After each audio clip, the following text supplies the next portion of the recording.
আল্লাহ পাক এই কোরআন আল কারীম অবতীর্ণ করেছেন এবং কোরআন আল কারীমের প্রথম নাম্বার পারায়, প্রথম নাম্বার সূরায়, প্রথম নাম্বার শব্দটি আল্লাহ পাক মালিকের প্রশংসা দিয়া শুরু করেছে। কোরআন ছাড়া পৃথিবীর কোনো মানুষকে শান্তি দিতে পারে না। ইসলাম ছাড়া পৃথিবীর 1 ইঞ্চি ভূখণ্ডের একজন মানুষকেও শান্তি দিতে পারে নাই। পৃথিবীতে মানুষ শান্তি পাওয়ার জন্য কত দল, কত সংগঠন তৈরি করেছে। গণতন্ত্র, সমাজতন্ত্র, পুঁজিবাদ আর অর্থনীতি পৃথিবীর 1 ইঞ্চি ভূখণ্ডের একজন মানুষকেও শান্তি দিতে পারে নাই।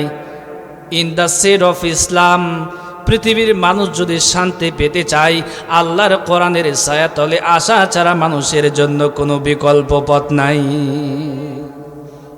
আল্লাহকে আল্লাহর কসম, কোরআন আমার হাতে। আব্রাহাম লিঙ্কনের গণতন্ত্র পৃথিবীর মানুষকে শান্তি দিতে পারে নাই। পুঁজিবাদ আর অর্থনীতি মানুষকে শান্তি দিতে পারে নাই।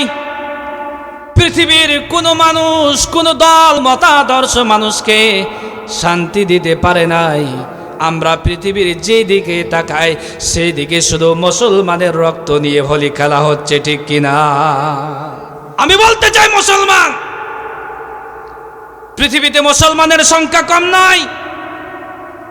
আজ থেকে 4 থেকে 5 বছর পূর্বে যে মায়ানমার মুসলমানদেরকে পাখির মতো গুলি করে হত্যা করেছে, চীনের উইঘরে মুসলমানদেরকে বন্দী করে জবাই করা হয়েছে, মুসলমানের রক্ত নিয়ে হোলি খেলা হচ্ছে। বৌদ্ধদের সংখ্যা মাত্র 5%। এরপরেও সারা পৃথিবীকে নিয়ন্ত্রণ করতেছে ইহুদি, খ্রিস্টান আর বৌদ্ধরা। আর আমরা কোরআন থেকে দূরে থাকার কারণে, কোরআন ভুলে যাওয়ার কারণে সারা পৃথিবীতে মুসলমানই আমরা নির্যাতিত, নিপীড়িত, নিগৃহীত। কথা বলতে হবে, ঠিক কিনা? আপনি যেদিকে তাকান সেই দিকে মুসলমানের রক্ত নিয়ে হোলি খেলা হচ্ছে। Burma, Kashmir, Myanmar, Afghanistan, Chechnya, Bosnia, Somalia, Eritrea, Bharat, চীনের উইঘর সহ যুবকেরা রাজপথে জীবন দিয়েছে। কথা বলে, ঠিক কিনা মুসলমান? শহীদদের রক্ত এখনো শুকায় যায় নাই। অবৈধ ট্রাইব্যুনাল গঠন করে আল্লামা সাইদিকে জুডিশিয়াল কিলিং এর মাধ্যমে, মেডিকেলি ক্লিনিং এর মাধ্যমে আল্লামা সাইদিকে হত্যা করা হয়েছে। ওই ঘটনা আমরা ভুলে যাই নাই। আবু সাইদের রক্তের গন্ধ এখনো মুছে যায় নাই। এরপরও বুবুজান ওপার বাংলা থেকে বারবার বলতেছে, আমি চট করে বাংলার জমিনে ঢুকে পড়বো। আমরা বলি, আসো, আমরা ওয়েলকাম জানাতে চাই, আমরা স্বাগতম জানাতে চাই। আমরা বলতে চাই, কোন প্রেক্ষাপটে দেশ থেকে পালিয়েছো তোমাকে জানতে হবে। আল্লামা সাইদিকে তুমি ফাঁসি দিয়েছো, কাদের মোল্লাকে তুমি ফাঁসি দিয়েছো, মতিউর রহমান নিজামীকে তুমি ফাঁসি দিয়েছো। বাংলার জমিনে আসবে, বাংলার জমিনের 18 কোটি জনগণ কুত্তা দিয়ে তোমাকে খাওয়াবে। কথা বলেন, ঠিক কিনা মুসলমান?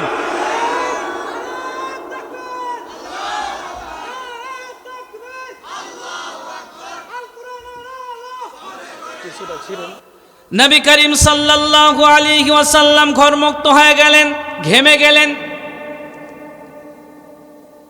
বিশ্বনবী মুহাম্মদুর রাসূলুল্লাহ সাল্লাল্লাহু আলাইহি ওয়াসাল্লাম ওহী নাজিল হওয়ার পরে আকাশের দিকে 2 হাত তুলে আল্লাহ পাকের কাছে দোয়া করলেন। সবাই আমার সঙ্গে দোয়াটি পাঠ করুন। আল্লাহুম্মা জিদনা ওয়ালা তানকুসনা ওয়া আকরিমনা ওয়ালা তুহিন্না ওয়া আতিনা ওয়ালা তাহরিমনা ওয়া আথিরনা ওয়ালা তুসির আলাইনা ওয়া আরদিনা ওয়ারদ আন্না। আল্লাহ রাব্বুল আলামিনের কাছে বারবার ফরিয়াদ করলেন, দোয়া করলেন। হাদিসখানা তিরমিজি শরীফের ভিতরে এসেছে। তিরমিজি শরীফের 3472 নাম্বার হাদিস। আল্লাহ রাব্বুল আলামিন তার হাবিবের প্রতি এত বেশি খুশি হয়ে গেলেন, সূরাতুল মুমিনুনের 1 নয় 2 নয় 10টি আয়াত আল্লাহ পাক তার হাবিবের প্রতি অবতীর্ণ করেছে। এই 10টি আয়াতের ভিতরে জান্নাতি মানুষের 7 প্রকার কর্মসূচি বর্ণনা করা হয়েছে। আপনার ভিতরে যদি এই 7 প্রকার কর্মসূচি থাকে, 7টি গুণ থাকে, আপনি বুঝে দিবেন আপনি দুনিয়াতে আছেন কিন্তু আপনি জান্নাতি মানুষ। প্রিয় ভাইয়েরা আমার,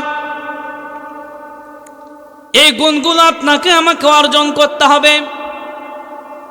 আম্মা জান আয়েশা সিদ্দিকা রাদিয়াল্লাহু তাআলা আনহার কাছে এই সূরাতুল মুমিনুন অবতীর্ণ হওয়ার পরে সাহাবায়ে কেরাম চলে গেলেন, ডাক দিয়ে বলে, ও মা আয়েশা, আমরা নবীর চরিত্র সম্পর্কে জানতে এসেছি।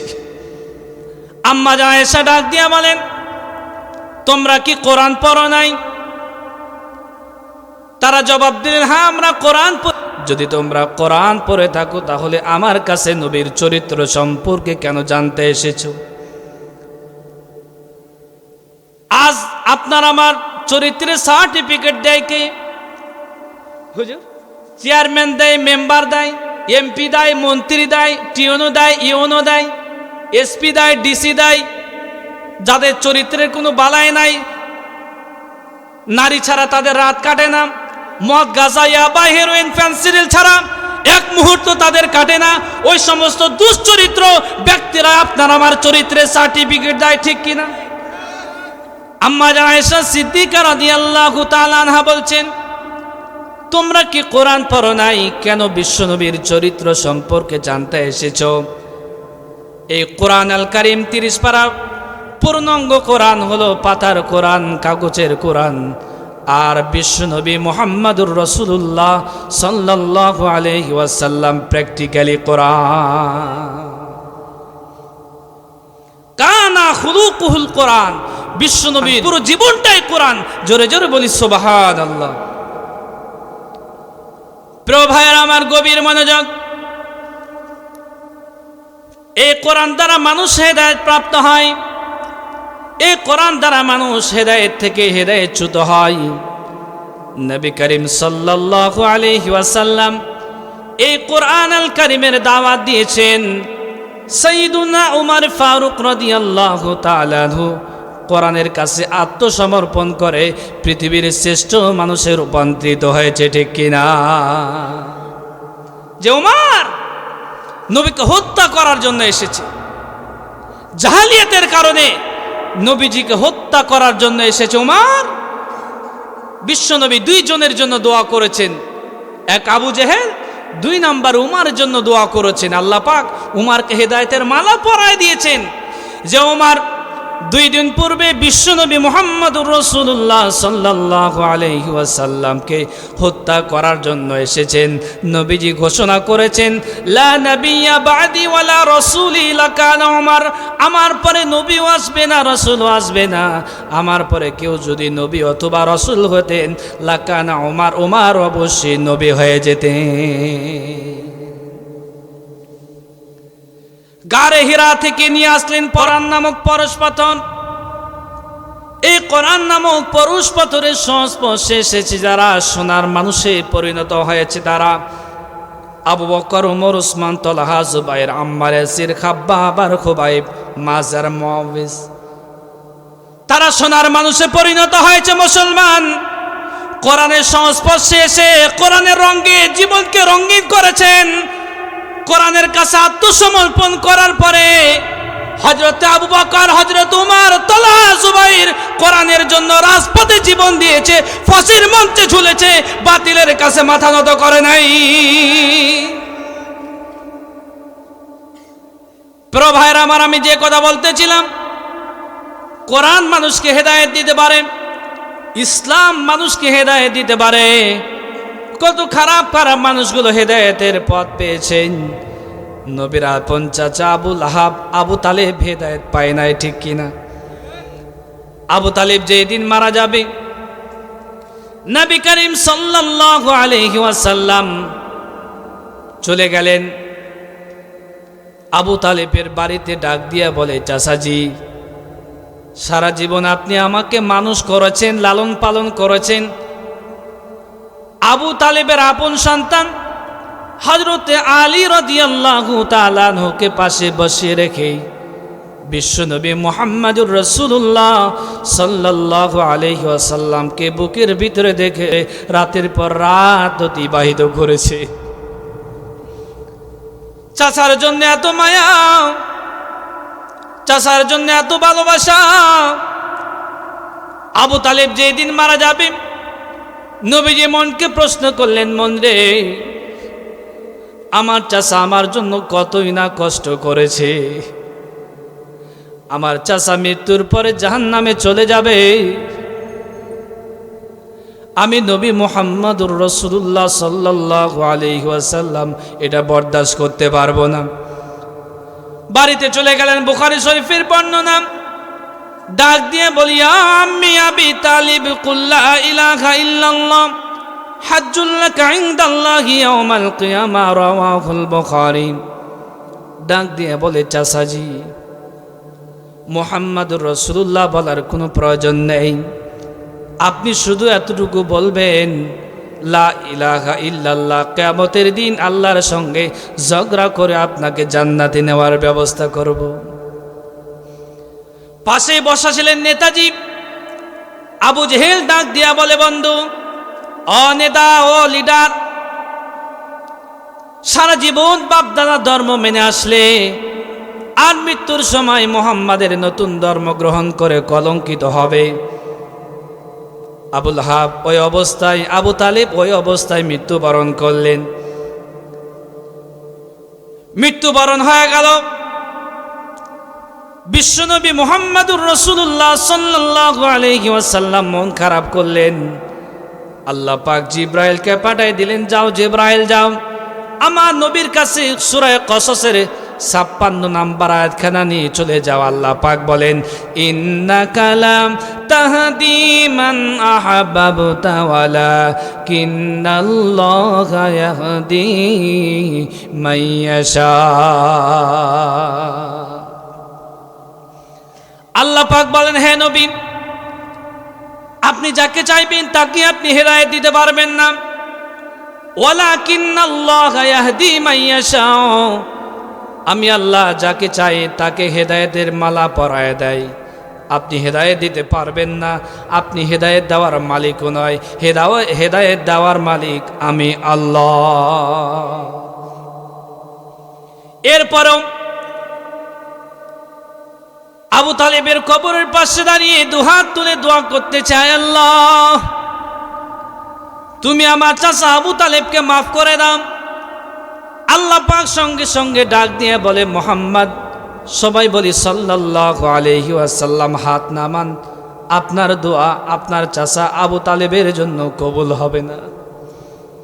আল্লাহ রাব্বুল আমিন বলেন, মা কানা লিন-নাবিয়্যি ওয়াল্লাযীনা আমানু আইয়াস্তাগফিরু লিল-মুশরিকিন ওয়ালাউ কানু উলি কুরবা মিন বা'দি মা তাবায়্যানা লাহুম আন্নাহুম আসহাবুল জাহিম। সূরা তাওবা 11 নাম্বার পারা 4 নাম্বার পৃষ্ঠার 5 নাম্বার লাইনে 4 নাম্বার রুকুর 113 নাম্বার আয়াত। আল্লাহ পাক বলেন, মা কানা লিন-নাবিয়্যি ওয়াল্লাযীনা আমানু আইয়াস্তাগফিরু লিল-মুশরিকিন। এই পৃথিবীতে নবী এবং ঈমানদারের জন্য এটা জায়েজ নাই, শোভনীয় নয় কোন মুশরিকের জন্য দোয়া করবে। মুশরিকের জন্য আপনি নয়, কাবা শরীফের ইমাম নয়, স্বয়ং বিশ্ব নবী তার চাচা, আপন চাচা আবু তালেবের জন্য দোয়া করতেছে। আল্লাহ ডাক দিয়ে বলে, হাবিব, হাত নামান, দোয়া করে কাজ হবে না। আর আপনার মতো সলিমুল্লাহ করে শয়তান বদমাইশ সারা জীবন ইসলামের বিরোধিতা করেছে, মসজিদ মাদ্রাসার বিরোধিতা করেছে, আলেম ওলামাদের বিরোধিতা করেছে, দেশের বিরোধিতা করেছে, দেশের টাকা আত্মসাৎ করে বিদেশের বেগম পাড়া বানিয়ে বাড়ি বানিয়েছে। ইসলাম বিরোধী, কোরআন বিরোধী রাম আর বামের জন্য দোয়া করে আপনি জান্নাতে পৌঁছায় দেন। মনে হচ্ছে জান্নাত আপনার বাবার। প্রিয় ভাইয়েরা আমার, গভীর মনোযোগ। আল্লাহ রাব্বুল আমিন বলছেন, قد أفلح المؤمنون الذين هم في صلاتهم خاشعون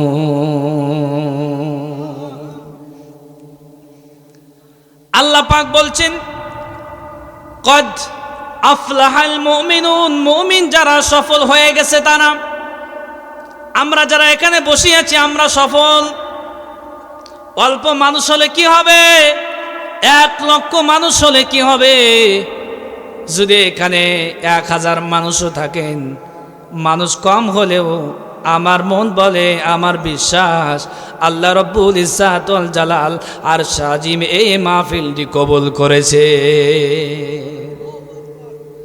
আল্লাহ বলছেন আফলাহাল মুমিনুন মুমিন যারা সফল হয়ে গেছে তারা আল্লাহ রাব্বুল আমিন বলেন জান্নাতি মানুষের 1 নাম্বার কোয়ালিটি আল্লাযীনা হুম ফি সালাতিহিম খাশিউন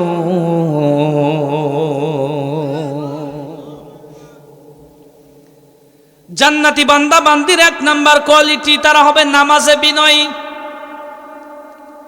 আর আপনি আমি এমন মানুষ নামাজ তো পড়ি না এদেশে এমনও মানুষ আছে পশ্চিম কোন দিকে এটাও জানে না ওই চেয়ারম্যান সাহেবের গরু মসজিদে প্রবেশ করেছে মুসল্লি ডাক দিয়া বলে চেয়ারম্যান সাহেব আপনি এত নামি দামি মানুষ গরুটা ধরে রাখতে পারেন না একটু বেঁধে রাখতে পারেন না আল্লাহর পবিত্র ঘর পায়খানা করে দিলে তো সারে আর এই দেশের মানুষের এত বড় স্বভাব এত বদখাসলাত ঘরের বউকে কিছু বলতে পারে না যত রাগ আর জাল জারে মসজিদের ইমাম আর মুয়াজ্জিন আর খাদেমের ওপর ঠিক কিনা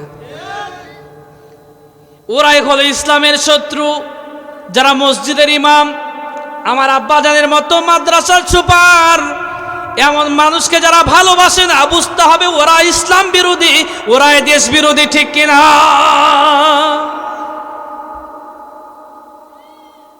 চেয়ারম্যান সাহেব ডাক দিয়া বলে শোনো শোনো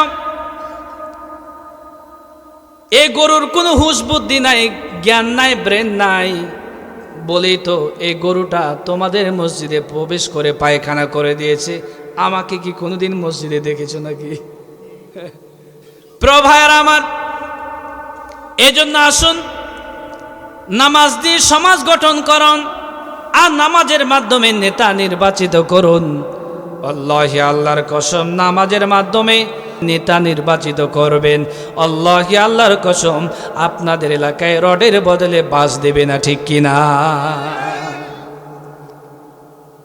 আজ পরিতাপের বিষয়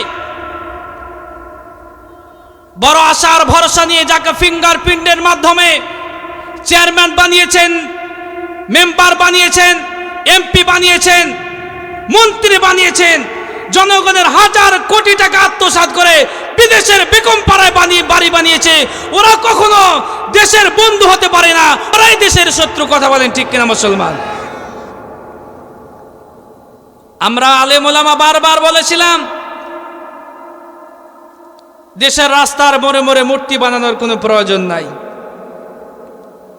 আল্লামা মামুনুল হক এদেশের হাজার হাজার ওলামায়ে কেরাম মূর্তি বিরোধী আন্দোলন করার জন্য রাজপথে রক্ত দিয়েছে শত শত আলেম ওলামা মোদি বিরোধী মূর্তি বিরোধী আন্দোলন করার জন্য রাজপথে জীবন দিয়েছে আলেম ওলামা ফতোয়া দিয়েছে রাজপথে রাস্তার মোড়ে মোড়ে স্কুল কলেজে ভাস্কর্য তৈরি করার কোনো প্রয়োজন নেই এদেশের 18 কোটি মানুষকে বৃদ্ধাঙ্গুলি দেখিয়ে আপনি রাজপথে রাস্তার মোড়ে মোড়ে মূর্তি তৈরি করেছেন দেশ স্বাধীন হওয়ার পিছনে আপনার বাবার বড়ই অবদান রয়েছে কথা বলেন ঠিক কিনা মুসলমান আপনার বাবার নামে মাদ্রাসা তৈরি করে দেন মসজিদ তৈরি করে দেন আপনার বাবার নামে এতিমখানা তৈরি করে দেন আলেম ওলামাদেরকে আপনি কথা তো শুনেনি নাই বরঞ্চ এর বিরুদ্ধে আপনি 144 জারি করেছেন আলেমদেরকে জেলখানায় দিয়েছেন আল্লামা মামুনুল হককে 3 বছর আপনি কারারুদ্ধ করেছেন কথা বলেন ঠিক কিনা মুসলমান আপনি মামুনুল হককে জেলখানায় 3 বছর কারারুদ্ধ করেছেন। এদেশের প্রেক্ষাপট পরিবর্তন হওয়ার পরে এদেশের 18 কোটি জনগণ আপনার বাবার মূর্তির উপর দাঁড়িয়ে প্রসাব করে দিয়েছে, প্রসাব করে দিয়েছে, প্রসাব করে দিয়েছে। কথা বলেন ঠিক কিনা মুসলমান? কি হলো? আপনি আপনার বাবার সম্মানটুকু রক্ষা করতে পারেন নাই, ঠিক কিনা? প্রিয় ভাইরা আমার, গভীর মনোযোগ।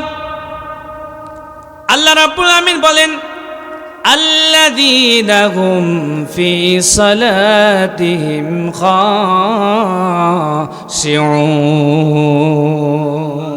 জান্নাতি বান্দা বান্দির 1 নাম্বার বৈশিষ্ট্য হবে তার নামাজে হবে বিনয়। 2 নাম্বার, আল্লাযীনা হুম আনিল লাগবি মুরিদুন। জান্নাতি বান্দা বান্দির 2 নাম্বার বৈশিষ্ট্য হবে তারা অনার্থক কোনো কথা বলবে না। অনার্থক কথা বলা যাবে না। চায়ের স্টলে বসে হুজুরদের দুর্নাম, দেশের প্রধানের দুর্নাম, সুপারের দুর্নাম, সহ সুপারের বদনাম, মসজিদের ইমাম মুয়াজ্জিনের বদনাম। জান্নাতি বান্দা বান্দিরা 1 সেকেন্ডের জন্য অপ্রয়োজনীয় অনার্থক কোনো কথা বলবে না। আল্লাহ রাব্বুল আমিন বলেন, কাদ আফলাহাল মুমিনুন। মুমিন যারা সফলতা অর্জন করেছে তারা। আল্লাহ রাব্বুল আমিন কোরআন আল কারীমের অন্য আয়াতে বলেন, সূরা তাওবার 112 নম্বর আয়াতে বলেন, আত-তাইবুনাল আবিদুনাল হামিদুনাস সাইহুনার রাকিউনাস সাজিদুন।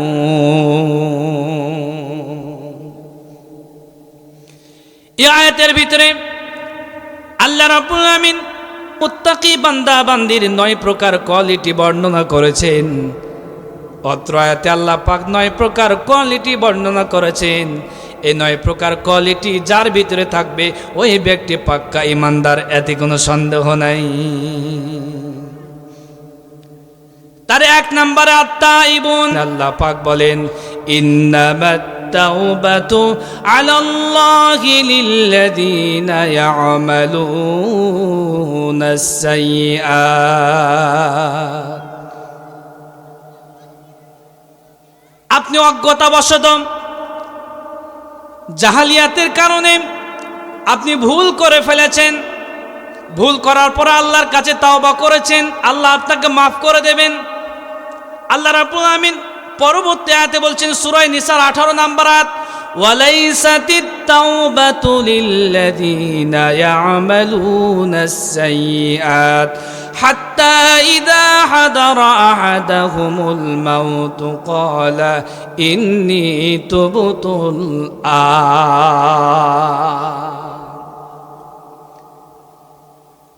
আল্লাহ রাব্বুল আমিন বলেন, বান্দা অপরাধ করেছে, অপরাধ করার পরে আবার তাওবা করেছে, আবার অপরাধ করেছে, আবার তাওবা করেছে, আবার অপরাধ করেছে, আবার তাওবা করেছে। হাত্তা ইদা আদরাকাহুল গরক। বান্দা যখন মৃত্যু চলে এসেছে, আল্লাহ ডাক দিয়ে বলে, বান্দারে তোমাকে আমি আল্লাহ বহু সময় দিয়েছি, আর সুযোগ নাই। এই আয়াতের তাফসীরে ইবনু কাসির রহমাতুল্লাহি আলাইহি তাফসীর ইবনে কাসিরের ভিতরে কোট করেছেন, মুসা এবং ফেরাউনের আলোচনা এখানে নিয়ে এসেছেন। মুসা আলাইহিস সালাম তার সাথে সঙ্গে নিয়ে লোহিত সাগর বাহারে কালজুম পার হয়ে চলে যাবেন। এমন সময় ফেরাউন 3 দিক থেকে সারাশে আক্রমণ করেছে, পালাবার কোনো উপায় নাই, রাস্তা নাই।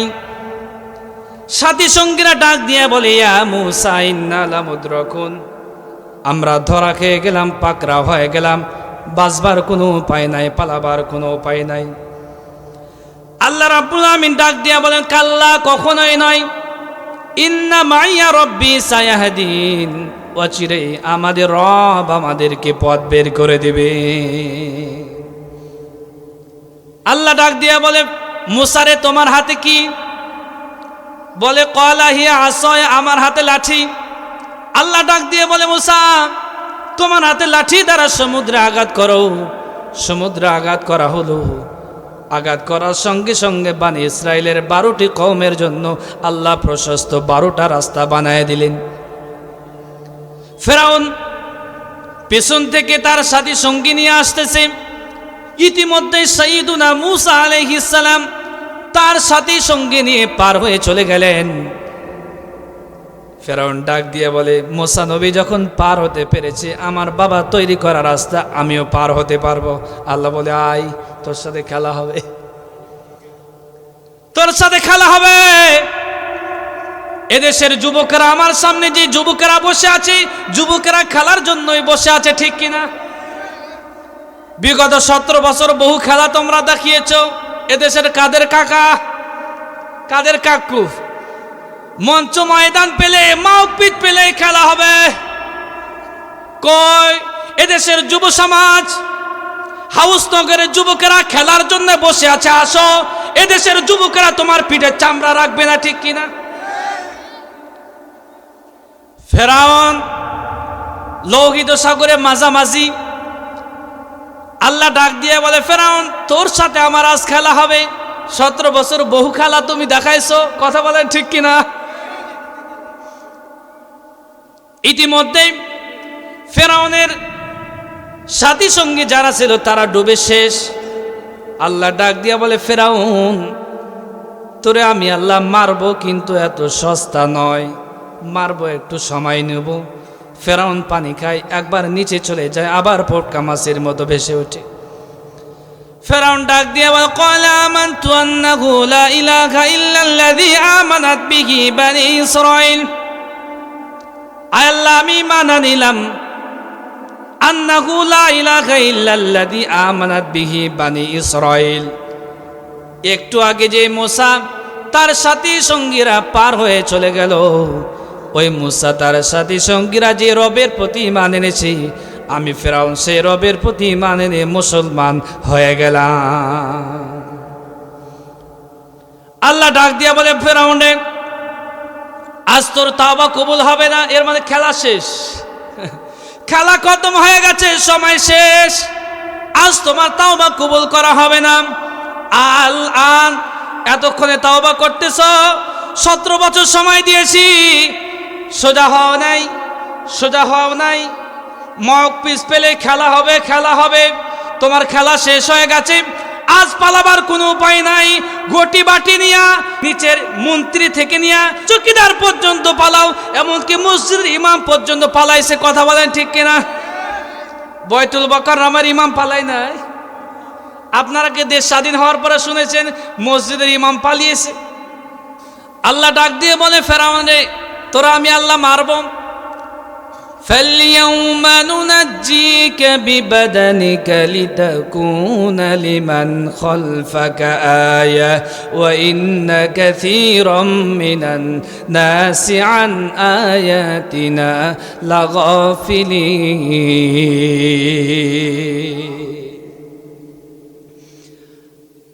তোর লাশটা পোকামাকড়েও খাবে না, পানিতেও গসবে না, পৃথিবীর কোনো পোকামাকড়ে তোরে স্পর্শ করবে না, পানিতেও খাবে না, মাছেও তোরে স্পর্শ করবে না। লায়া পৃথিবীর সমস্ত স্বৈরাচারীদের জন্য আমি তোকে নিদর্শন করে দিলাম। আল্লাহ রাব্বুল আমিন বলছেন, মুমিনদের 1 নাম্বার কোয়ালিটি হবে আত্তাইবুন, তারা হবে তাওবাকারী, ভুল করলে তাওবা করবেন।